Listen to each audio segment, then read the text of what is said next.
الخير للجميع. للي ما يعرفني اسمي عبير. إذا بعدكم مشتركين بالقناة دوسوا على الدقمة واشتركوا هسه.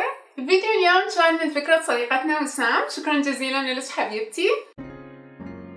قبل سنتين كنت أعاني من تساقط الشعر، رحت على أمازون ولقيت منتج أني أبدا ما سامعة بيه بحياتي، يعني هي شركة معروفة، بس شفت إنه الناس حبته فاشتريته. على المنتج كاتبين إنه تستخدمه يوميا لمدة شهر وحتشوف نتيجة. بعد أسبوعين من الاستخدام شعري كان بعد ما يوقع، يعني تخيلوا أمشطه بالمشط ما يوقع. من أسبح بالحمام ما أشوف هيجي كومة شعر بالتاب أو بالبانيو، فيعني كلش تعجبت. أول مرة بحياتي أستخدم منتج ينطي نتيجة أفضل من اللي هم كاتبيه على العلبة. فمن قريت تعليق وسام اتذكرت هذا المنتج وإجتني فكرة، قلت ليش ما أقرأ المحتويات وأحاول أقلدها بوصفة. طبعا أنا راح أخلي لكم رابط لهذا المنتج بصندوق الوصف بكل الأحوال، إذا أكو ناس تحب تشتري أو إذا تحبون بس تقرون عنه. بس اليوم حنسوي وصفة منزلية تحتوي على نفس المواد اللي بهذا المنتج. هذه صورة من المنتج وهذه هي المواد اللي يحتوي عليها. حتى أحصل على كمية كافيين مركزة حضيف ملعقتين طعام من القهوة إلى نصف كوب ماء مغلي وأتركها لمدة نصف ساعة. الكافيين من المواد الفعالة جدا لتحفيز نمو الشعر.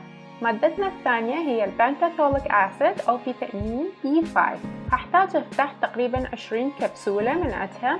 البنتاثوليك أسيد والبايوتين اثنيناتهم من مجموعة فيتامينات B.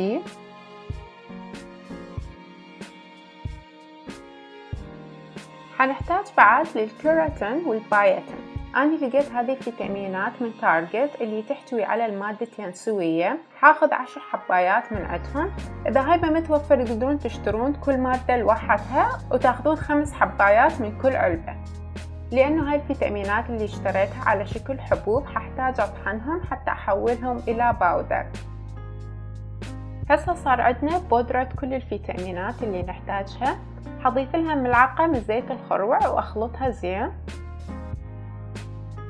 حنحتاج بعد زيت النعناع، طبعا هذا جدا مهم لتقوية الشعر. وحضيف بضع قطرات من فيتامين E. وأخير شي حضيف القهوة اللي سويناها بالبداية. أخلط كل المواد كلش زين وأحفظها بعلبة. هذه العلبة هحفظها بالثلاجة وحتبقى وياي تقريبا أسبوع. طريقة الاستخدام هي يوميا حنحتاج نخلي هذه الخلطة لفروة الشعر لمدة ساعة، وبعدين نغسل الشعر باستخدام الشامبو. قبل ما ننهي الفيديو اليوم لازم نشوف من صاحبة فكرة الفيديو القادم من سلسلة أنتم المبدعين.